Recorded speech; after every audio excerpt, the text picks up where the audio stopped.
ഇത് നമ്മളെ ഒരു ചമ്മന്തിയായിട്ട് ഉണ്ടാക്കുന്നത്. അപ്പോൾ ഇത് നമ്മൾ ഉണ്ടാക്കുന്നത് തക്കാളി മുളകും ചുട്ടരച്ച ചമ്മന്തിയാണ് ഉണ്ടാക്കുന്നത്. ചമ്മന്തി ആകുമ്പോൾ നമുക്ക് എല്ലാവർക്കും കഴിക്കാൻ വേണ്ടിയിട്ട്, ഇപ്പം ചോറിന് ഒരു കറി ഇല്ലെങ്കിലും ചമ്മന്തി കൂട്ടി കഴിക്കാൻ വേണ്ടിയിട്ട് നമുക്ക് എല്ലാവർക്കും നല്ല ഇഷ്ടമായിരിക്കും. ചമ്മന്തി നമുക്ക് ചോറിൻ്റെ കൂടെ കഴിക്കുക, അല്ലെങ്കിൽ ഈ ചമ്മന്തി കപ്പയുടെ കൂടെ കഴിക്കുക. കപ്പ പുഴുങ്ങിയത്, കിഴങ്ങ്, ഞങ്ങളുടെ നാട്ടിൽ കിഴങ്ങെന്ന് പറയുക, കിഴങ്ങിൻ്റെ കൂടെ കഴിക്കുക, അല്ലെങ്കിൽ ചേമ്പ് പുഴുങ്ങിയത്, അല്ലെങ്കിൽ കാവത്ത് പുഴുങ്ങിയത്, അതിൻ്റെ കൂടെയൊക്കെ കഴിക്കാൻ വേണ്ടിയിട്ട് നല്ല ടേസ്റ്റ് ആയിരിക്കും. റെഡിയാക്കിയിട്ട് എടുക്കാനാന്ന് വെച്ചിട്ടുണ്ടെങ്കിൽ വലിയ പാടൊന്നുമില്ല, വളരെ സിമ്പിളായിട്ട് റെഡിയാക്കിയിട്ട് എടുക്കാം. അപ്പോൾ വളരെ കുറച്ച് സാധനങ്ങൾ വെച്ചിട്ട്, ചിലപ്പോൾ നിങ്ങൾക്ക് എല്ലാവർക്കും അറിയുന്നതായിരിക്കട്ടെ ഈ ചമ്മന്തി, പക്ഷേ ചിലപ്പോൾ നിങ്ങൾ ഇതേപോലെ ആയിരിക്കില്ല ചിലപ്പോൾ ഉണ്ടാക്കുന്നത്. ഇല്ലെങ്കിൽ നമ്മൾ സവാള ഒന്നും ചേർക്കാണ്ടാണ് ഉണ്ടാക്കുന്നത്. പിന്നെ നമ്മൾ മിയ കിച്ചണിൽ ലാസ്റ്റ് അപ്ലോഡ് ചെയ്തിട്ടുണ്ടായിരുന്നത് വെണ്ടക്കായയും പിന്നെ മുട്ടയും കൂടി വെച്ചിട്ട് ഒരു ചോറിൻ്റെ കൂടെ കഴിക്കാൻ വേണ്ടിയിട്ട് പറ്റുന്ന ഒരു റെസിപ്പി ആയിരുന്നു ചെയ്തിട്ടുണ്ടായിരുന്നത്. അത് ഇന്ന് രാവിലെയായിട്ട് അപ്ലോഡ് ചെയ്തത്. അതിന് ഒരാൾ ട്രൈ ചെയ്ത് നോക്കിയിട്ട് നല്ല ടേസ്റ്റ് ഉണ്ടായിരുന്നു പറഞ്ഞു. അപ്പോൾ നിങ്ങൾ ആ വീഡിയോ കാണാത്തവരുണ്ടെന്ന് വെച്ചിട്ട് വീഡിയോ കണ്ടു നോക്കാം. നല്ല ടേസ്റ്റാണ്. ചോറിൻ്റെ കൂടെ അതായിരുന്നാലും നല്ല രസമുള്ള ഒരിതാണ്. അപ്പം ഓക്കെ, അപ്പോൾ ഈ നമുക്ക് ഇനി ഒട്ടും സമയങ്ങളായിട്ട് തന്നെ നമ്മുടെ ചമ്മന്തി നമുക്ക് റെഡിയാക്കാം. ചമ്മന്തി റെഡിയാക്കാൻ വേണ്ടിയിട്ട് തക്കാളി വേണം, പിന്നെ വെളുത്തുള്ളി വേണം, ഉണക്കമുളക് വേണം, കുറച്ച് വാളംപുളി വേണം, പിന്നെ ഞാൻ കുറച്ച് കറിവേപ്പില എടുത്തിട്ടുണ്ട്. അപ്പോൾ ഒന്നല്ലെങ്കിൽ നിങ്ങൾ പിരിയമുളക് എടുക്കുക. അപ്പോൾ ഞാനിവിടെ എൻ്റെ അടുത്ത് പിരിയമുളകില്ല, അപ്പോൾ ഞാനിവിടെ സാധാരണ മുളകാണ് എടുത്തേക്കുന്നത്. ഇത് ചില മുളകിന് ഭയങ്കര എരിവായിരിക്കട്ടെ, ഇതിനിപ്പോൾ അധികം എരിവില്ലാത്ത മുളകാണ്. അപ്പോൾ പിരിയമുളക് ഉണ്ടെന്ന് വെച്ചിട്ടുണ്ടെങ്കിൽ അത് എടുക്കുക. കാരണം ഈ ചമ്മന്തി നമ്മൾ ഉണ്ടാക്കുമ്പോൾ കുറച്ച് മുളക് കൂടുതൽ ചേർക്കണം. അപ്പോൾ ഈ സാധാരണ മുളകാന്ന് വെച്ചിട്ടുണ്ടെങ്കിൽ നമുക്ക് അത്രയ്ക്ക് അധികം ചേർക്കാൻ പറ്റില്ലല്ലോ, ഭയങ്കര എരിവായിരിക്കില്ല. അപ്പോൾ ഈ ഇങ്ങനത്തെ മുളകാന്ന് വെച്ചിട്ടുണ്ടെങ്കിൽ എന്ത് ചെയ്യണമെന്ന് വെച്ചിട്ടുണ്ടെങ്കിൽ, വേണമെന്ന് വെച്ചിട്ടുണ്ടെങ്കിൽ എരിവ് കൂടുന്നുണ്ടെങ്കിൽ ഇതൊന്ന് കത്തിരി വെച്ചിട്ട് ജസ്റ്റ് ഒന്ന് കട്ട് ചെയ്തിട്ട് ഒന്ന് എൻ്റെ ഉള്ളിലെ കുരു ഒന്ന് കളയാം. അപ്പോൾ എരിവ് ഉണ്ടാവില്ല. അപ്പോൾ ഞാൻ അങ്ങനെയായിട്ട് എടുക്കാൻ വേണ്ടിയിട്ട് പോകുന്നുണ്ട്. കാരണം എൻ്റെ അടുത്ത് മറ്റേ പിരിയൻ മുളകില്ല, ഈ മുളകുള്ളൂ. ഓക്കെ, അപ്പോൾ നമ്മൾ ഉണക്കമുളക് ഇതാ ഇത്രയ്ക്ക് എടുത്തിട്ടുണ്ട്. അപ്പോൾ ഇതിൻ്റെ ഉള്ളിൽ ആ കുരു ഒന്ന് കളഞ്ഞിട്ട് നമുക്ക് എടുക്കാം. എനിക്ക് ഈ മുളക് നടണമെന്ന് വെച്ചിട്ടുണ്ടെങ്കിൽ ഈ കുരു എടുത്ത് പാകിയാൽ മതിട്ടാ, നന്നായിട്ട് മുളകുണ്ടാവും. ഞാൻ നടാറുണ്ട്, ഇപ്പോഴല്ല, ഇപ്പോൾ കുറച്ച് നാളായിട്ട് നടാറില്ല. ഇടയ്ക്ക് ഞാൻ നട്ട് നോക്കിയിട്ടുണ്ട്, നന്നായിട്ട് മുളയ്ക്കും. അപ്പോൾ ഇതേപോലെ കുരു ഒന്ന് കളഞ്ഞിട്ട് എടുക്കാം.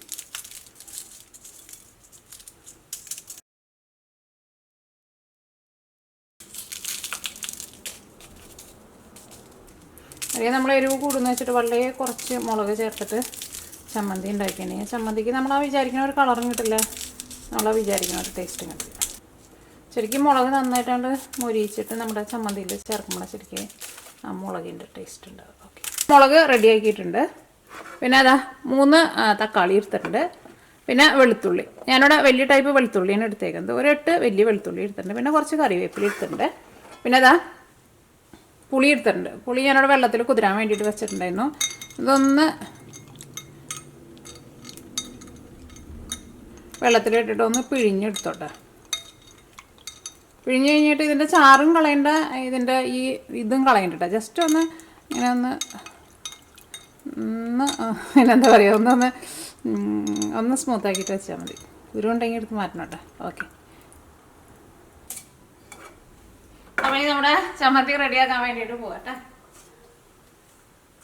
അപ്പോൾ അതിന് വേണ്ടിയിട്ട് നമുക്കൊരു പാൻ വെച്ചിട്ട് ചൂടാക്കാം. അപ്പോൾ നമ്മുടെ പാൻ ചൂടായിട്ടുണ്ട്. ഇതിലേക്ക് നമുക്ക് ആവശ്യത്തിന് വെളിച്ചെണ്ണ ചേർക്കാം.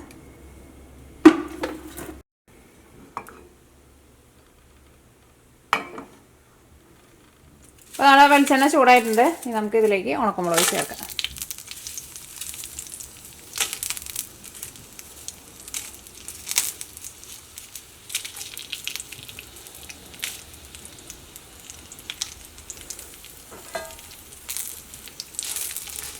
ഈ ഉണക്കമുളക് നന്നായിട്ട് മൊരിയണം കേട്ടോ. ഒന്ന് ചെറുതായിട്ടൊന്ന് കരിഞ്ഞ പോലെ വരണം.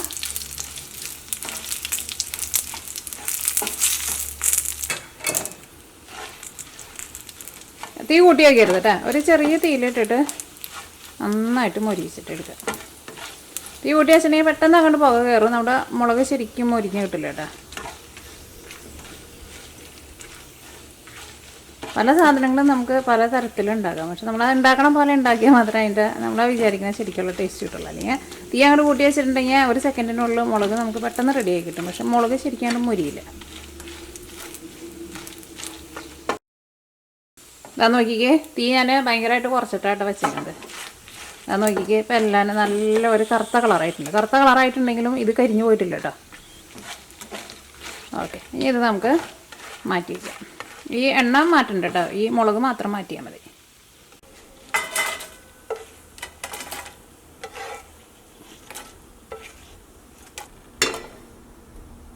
ഇനി നമുക്ക് ഈ സെയിം ഓയിലിലേക്ക് തന്നെ തക്കാളി ഇതേപോലെ ഇങ്ങനെ വെക്കണം കേട്ടോ. ഒരുപാട് ചെറിയ പീസായിട്ട് കട്ട് ചെയ്യരുത്. കാരണം ഈ തക്കാളി നമുക്ക് ആ മുളക് മൊരിയിച്ചിട്ട് എടുത്ത പോലെ തന്നെ നന്നായിട്ട് മൊരിയിച്ചിട്ട് എടുക്കണം.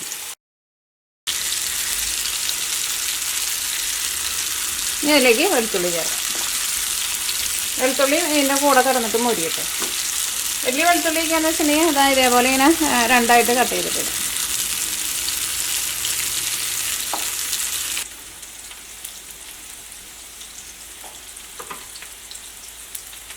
വെളുത്തുള്ളി പിന്നെ നമുക്ക് ഇതിലേക്ക് കുറച്ച് കറിവേപ്പിലയും ചേർക്കാം. കറിവേപ്പില ഒരുപാട് ചേർക്കരുത് കേട്ടോ, കുറച്ച് ചേർത്താൽ മതി. ഒന്ന് ചെറുതായിട്ടൊന്ന് പിച്ചി ചീമ്പിക്കിടാം. ശരിക്കും നമ്മൾ ആ ഉണക്കമുളകും ഒരിച്ചെടുത്തതിൻ്റെ നല്ലൊരു മണമുണ്ട്. ഈ ചെറിയ തീയിലിട്ടിട്ട് വേണം തക്കാളി ആയിരുന്നാലും നന്നായിട്ടൊന്ന് മുരിഞ്ഞ് വരണം. നമുക്കൊരു മീഡിയം ഫ്ലെയിമിൽ വയ്ക്കാം. വലിയ ബർണറൊക്കെയാണെന്ന് വെച്ചിട്ടുണ്ടെങ്കിൽ അതനുസരിച്ചിട്ട് തീ കുറച്ച് വയ്ക്കാം. എന്നിട്ട് തക്കാളി രണ്ട് സൈഡ് നമുക്ക് തിരിച്ച് മറിച്ചിട്ടിട്ട് നന്നായിട്ട് മൊരിയിച്ചിട്ട് എടുക്കണം. തക്കാളി നല്ല സോഫ്റ്റ് ആയിട്ട് വരണം കേട്ടോ.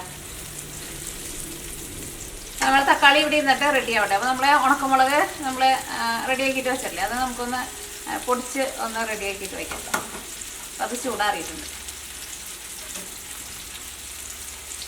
കൈ കൊണ്ട് പൊടിക്കാം. നമുക്ക് മിക്സിയിലിട്ട് പൊടിക്കേണ്ട ആവശ്യമില്ല, കാരണം ഇത് നന്നായിട്ട് മൊരിഞ്ഞിട്ടാണല്ലോ ഇരിക്കുന്നത്. അപ്പോൾ അത് കൈ കൊണ്ട് ഒന്ന് നന്നായിട്ടൊന്ന് തിരുമ്മി പൊടിച്ചെടുക്കില്ലേ, അതേപോലെ പൊടിച്ചിട്ടില്ല.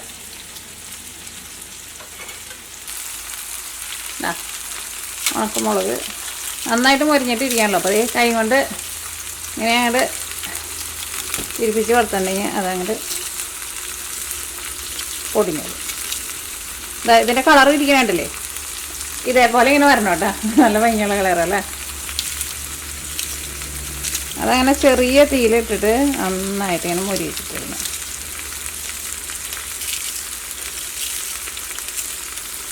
കാരണം മിക്സിയിലിട്ടിട്ട് നമ്മൾ പൊടിച്ചിട്ടുണ്ടെങ്കിൽ അത് ഫുള്ളായിട്ട് ഭയങ്കര നൈസ് പൊടിയായിട്ട് പൊടിഞ്ഞു പോകും. നമുക്ക് ഇങ്ങനെ എന്താ പറയുക, ഇങ്ങനെ ഫുള്ളായിട്ട് അങ്ങനെ ഭയങ്കരമായിട്ട് അങ്ങനെ ഒരു നൈസ് പൗഡർ പോലെ നമുക്ക് കിട്ടണ്ട.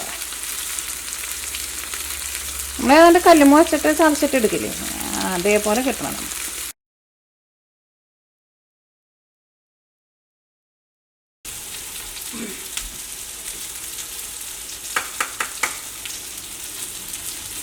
അപ്പോൾ തക്കാളി ഇവിടെ ഇരുന്നിട്ട് മുരിഞ്ഞ് വരട്ടെ. പിന്നെ നിങ്ങളതിനെ വേറൊരു സാധനം കാണിച്ചു. ഇവിടെ ഒരു ഭരണി ഇരിക്കുന്നുണ്ട്. ഈ ഭരണിയിൽ ഒരു സാധനം ഉണ്ട് കാണിക്കാൻ.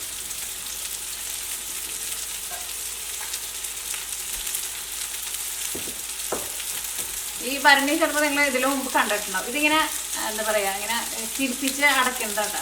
അപ്പോൾ അതുകൊണ്ട് തന്നെ എന്ത് സാധനം വെച്ചാലും ഇതിൻ്റെ ഉള്ളിലേക്ക് പ്രാണിയൊന്നും ചേരില്ല. ഈ ഭരണി ഞാൻ കൊണ്ടുവന്നത് ഇതിന് മുമ്പ് എനിക്കാണോ ഒരു വീഡിയോയിൽ പണ്ട് ഞാൻ പറഞ്ഞിട്ടുണ്ട്.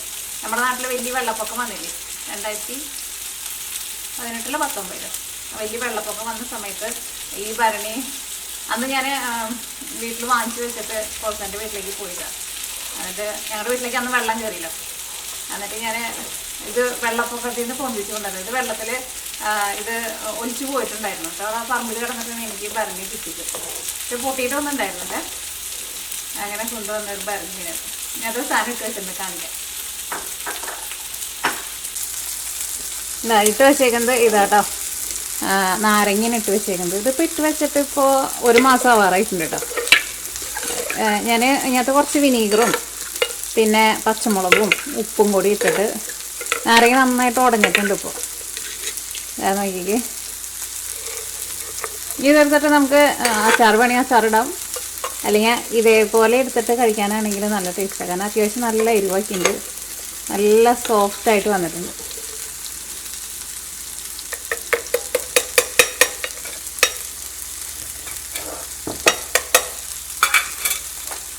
എപ്പോഴും ഇതേപോലത്തെ ഭരണി എപ്പോഴും നല്ലത്. ഇങ്ങനെ മുറുക്കി അടച്ചിരിക്കുമ്പോൾ അങ്ങനെ അടഞ്ഞിരുന്നോളും. മറ്റേതിൽ നമ്മളിങ്ങനെ അടക്കണേൽ എന്തെങ്കിലും ഇട്ട് വെച്ചാൽ പെട്ടെന്ന് നിറച്ചും പ്രാണി കയറും.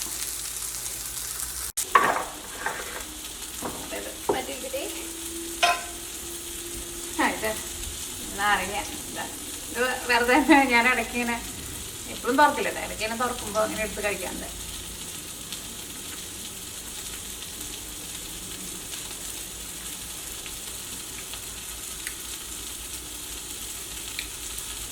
ആ നാരങ്ങയുടെ കയ്പൊക്കെ മാറിയിട്ട് നല്ല സോഫ്റ്റ് ആയിട്ട് വന്നിട്ടുണ്ട്. ഇനിയാണോ ഇതേപോലെ ഇട്ട് വെച്ചിട്ട് അച്ചാർ ഇടുമ്പോഴായിരുന്നാലും എല്ലാവർക്കും കഴിക്കാൻ വേണ്ടിയിട്ട് നല്ല ഇഷ്ടമുണ്ടാവും. അല്ലെങ്കിൽ നമ്മൾ നാരങ്ങ ഫ്രഷായിട്ട് നമ്മൾ അച്ചാറിടുമ്പോൾ ഒരു കയ്പൊക്കെ ഉണ്ടാവില്ല, അത്രയ്ക്കാണ് സോഫ്റ്റ് ആയിട്ട് വരില്ലല്ലോ. അപ്പോൾ പിന്നെ ആർക്കും എനിക്ക് വേണം അത്രയ്ക്കാണ് ഇഷ്ടമുണ്ടാവില്ല. പിന്നെ അത് ഒരു ഇഷ്ടമായി തുടങ്ങുമ്പോഴേക്കും അത് ചിലപ്പോൾ നമ്മൾ ഇളക്കിയൊക്കെ ഇട്ട് ചിലപ്പോൾ അത് നാശാവാറായിട്ടുണ്ടാവും, അല്ലെങ്കിൽ ചിലപ്പോൾ അവസാനമൊക്കെ ആയിട്ടുണ്ടാവും. പക്ഷെ ഇതേപോലെ നമ്മൾ ഇടുമ്പോൾ തന്നെ നമുക്ക് അച്ചാർ ഇടുമ്പോൾ തന്നെ നമുക്ക് കഴിക്കാറ്. ഞാൻ ഇതിനു മുമ്പ് ഞാനിങ്ങനെ അച്ചാർ ഇട്ടുണ്ടായിരുന്നു. അപ്പോൾ എല്ലാവർക്കും ഭയങ്കര ഇഷ്ടമായിരുന്നു, കാരണം ഓൾറെഡി ഭയങ്കര സോഫ്റ്റ് ആയിട്ട് വന്നിട്ടുണ്ടല്ലോ. അപ്പോൾ ഇത് ഒരു സൈഡ് മൊരിഞ്ഞിട്ടുണ്ട്. അപ്പോൾ നമുക്ക് മറ്റേ സൈഡ് തിരിച്ചിടാം. ചെറിയ തീയിലിട്ടിട്ട് ഇതേപോലെ ഇങ്ങനെ നന്നായിട്ട് മൊരിച്ചിട്ട് ഇടുന്നതാണ്. അതാ നോക്കിക്കേ, നന്നായിട്ട് മൊരിഞ്ഞിട്ടുണ്ട്.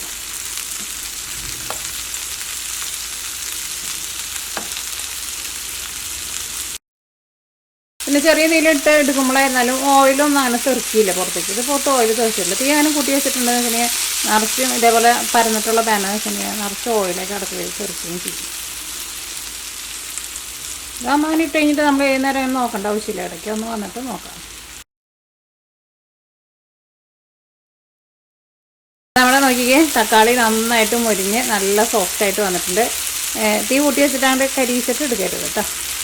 ഇനി എന്ത് ചെയ്യണം, നമ്മൾ വാളംപുളി റെഡിയാക്കിയിട്ട് വെച്ചിട്ടില്ലേ, ഇത് നമുക്ക് ഇതിലേക്ക് ചേർക്കാം. ആ പുളിയും കൂടിയിട്ട് ചേർക്കാം. അത് നമ്മുടെ പുളിക്കനുസരിച്ചിട്ട് ചേർക്കാം കേട്ടോ.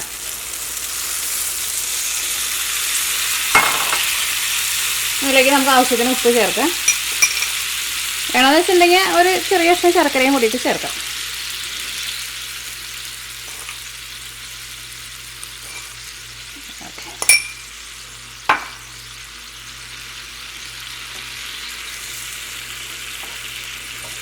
ഇനി ആ പുളി വെള്ളത്തിൽ കിടന്നിട്ട് ഒന്നുകൂടി നമ്മുടെ തക്കാളി ഒന്ന് സോഫ്റ്റായിട്ട് വരട്ടെ.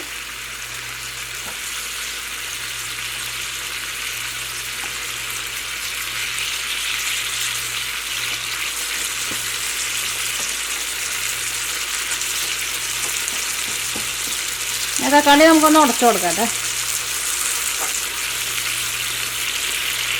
പുളി ഒരുപാട് ചേർക്കണ്ട, അത് നിങ്ങളുടെ പുളിക്കനുസരിച്ചിട്ട് ചേർത്താൽ മതി കേട്ടോ. നമുക്ക് വേണമെന്ന് വെച്ചിട്ടുണ്ടെങ്കിൽ ഫസ്റ്റ് കുറച്ച് ചേർക്കാം, അത് കഴിഞ്ഞിട്ട് പിന്നെ വേണമെന്ന് വെച്ചിട്ടുണ്ടെങ്കിൽ അതനുസരിച്ചിട്ട് ചേർത്താൽ മതി. എന്നാലും അത്യാവശ്യം ഒരു പുളി വേണം, അപ്പോഴായിരിക്കും നല്ല ടേസ്റ്റ് ഉണ്ടാവും. ഇനി നമുക്ക് തക്കാളി നന്നായിട്ട് ഇതിൻ്റെ കൂടെ ഒന്ന് ഉടച്ചിട്ടില്ല. അടുത്ത് ഉടയ്ക്കുന്ന മാഷർ ഉണ്ടെന്ന് വെച്ചിട്ടുണ്ടെങ്കിൽ അത് വെച്ചിട്ട് ചെയ്യാം. എൻ്റെ അടുത്ത് അത് ഇല്ല.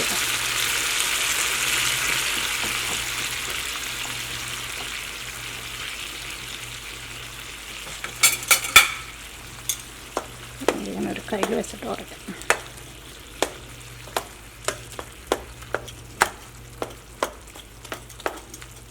അല്ലെങ്കിൽ മിക്സിയിലിട്ടിട്ട് അടിച്ചിട്ട് എടുക്കാം കേട്ടോ. അല്ലെങ്കിൽ ഇതേപോലെ ഇങ്ങനെ ഒരു കല്ല് വെച്ചിട്ട് പതുക്കെ ഒന്ന് അമർത്തി കൊടുത്താൽ മതി. അപ്പോൾ അത് റെഡി ആയിക്കോളും. ഇത് നന്നായിട്ടൊന്ന് കൂട്ടി വയ്ക്കാം. ഒന്ന് ചെറുതായിട്ടൊന്ന് ഡ്രൈ ആയിട്ട് പറ്റിയിട്ടാ. നിങ്ങൾ ടേസ്റ്റ് നോക്കിയിട്ട് ഉപ്പ് വേണമെന്ന് വെച്ചിട്ടുണ്ടെങ്കിൽ ഉപ്പ് ചേർക്കാം. ഞാൻ പറഞ്ഞ പോലെ നിങ്ങൾക്ക് ശർക്കര വേണമെന്ന് വെച്ചിട്ടുണ്ടെങ്കിൽ ചെറിയ കഷ്ണം ശർക്കരയും കൂടിയിട്ട് ചേർക്കാം. ഇനി നമ്മൾ തീ ഓഫ് ചെയ്യാം കേട്ടോ. ഇനി നമുക്കിതിലേക്ക് നമ്മുടെ മെയിനായിട്ടുള്ള സാധനം, നമ്മുടെ മുളക് പൊടിച്ച് വെച്ചത് അതിലേക്ക് ചേർക്കാം.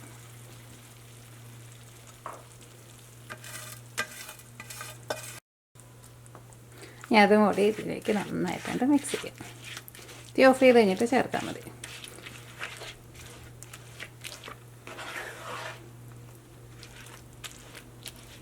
നോക്കിക്കേ, നല്ലൊരു കളർ കിട്ടിയിട്ടുണ്ട്. കളറ് മാത്രമല്ല നല്ല സൂപ്പർ ടേസ്റ്റ് ആയിരിക്കും. ആ മുളകാണ്ട് മൊരിച്ചെടുത്തതിൻ്റെയാണ് ഇതിൻ്റെ ടേസ്റ്റ് കിട്ടുന്നത്. അതേപോലെ തന്നെ തക്കാളിക്ക് ആ പച്ച ടേസ്റ്റ് വരരുത് കേട്ടോ, അപ്പോൾ ടേസ്റ്റ് ഉണ്ടാവില്ല.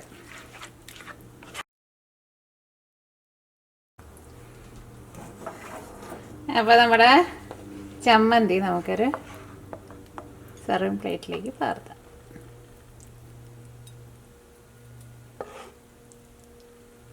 തക്കാളിയും ഉണക്കമുളകും കൂടി. അപ്പോൾ നമ്മുടെ ചുട്ടരച്ച ചമ്മന്തി റെഡി ആയിട്ടുണ്ട്. അപ്പോൾ നിങ്ങൾ ട്രൈ ചെയ്ത് നോക്കാൻ വേണ്ടിയിട്ട് മറക്കരുത് കേട്ടോ. നല്ല അടിപൊളി സൂപ്പർ ടേസ്റ്റാണ്. അപ്പോൾ അങ്ങനെ നമ്മുടെ ചുട്ടരച്ച ചമ്മന്തി റെഡി ആയിട്ടുണ്ട്. അപ്പോൾ നിങ്ങൾ ട്രൈ ചെയ്ത് നോക്കണം കേട്ടോ. ശരിക്കും നല്ല അടിപൊളി ടേസ്റ്റാണ്. ഞാൻ ആ പറഞ്ഞ പോലെ തന്നെ മുളക് നന്നായിട്ട് മൊരിയണം. അതേപോലെ തന്നെ തക്കാളി ആയിരുന്നാലും നന്നായിട്ട് മൊരിഞ്ഞു വരണം. തക്കാളിയുടെ ഒരു പച്ച ടേസ്റ്റ് ഒന്നും വരരുത് കേട്ടോ. അപ്പം നമ്മുടെ ഈ പാനിൽ കുറച്ച് ഇരിക്കുന്നുണ്ട്. ഞാനൊന്ന് കഴിച്ച് നോക്കിയിട്ട് ടേസ്റ്റ് അറിയാം.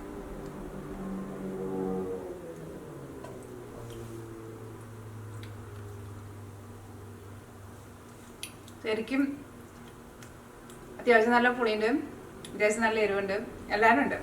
അപ്പോൾ നാളെ നമുക്ക് വേറൊരു പുതിയ റെസിപ്പി ആയിട്ട് വരാം. ചോറിൻ്റെ കൂടെ അല്ലെങ്കിൽ കപ്പയുടെ കൂടെ കഴിക്കാനൊക്കെ നല്ല ടേസ്റ്റ് ആയിരിക്കും കേട്ടോ.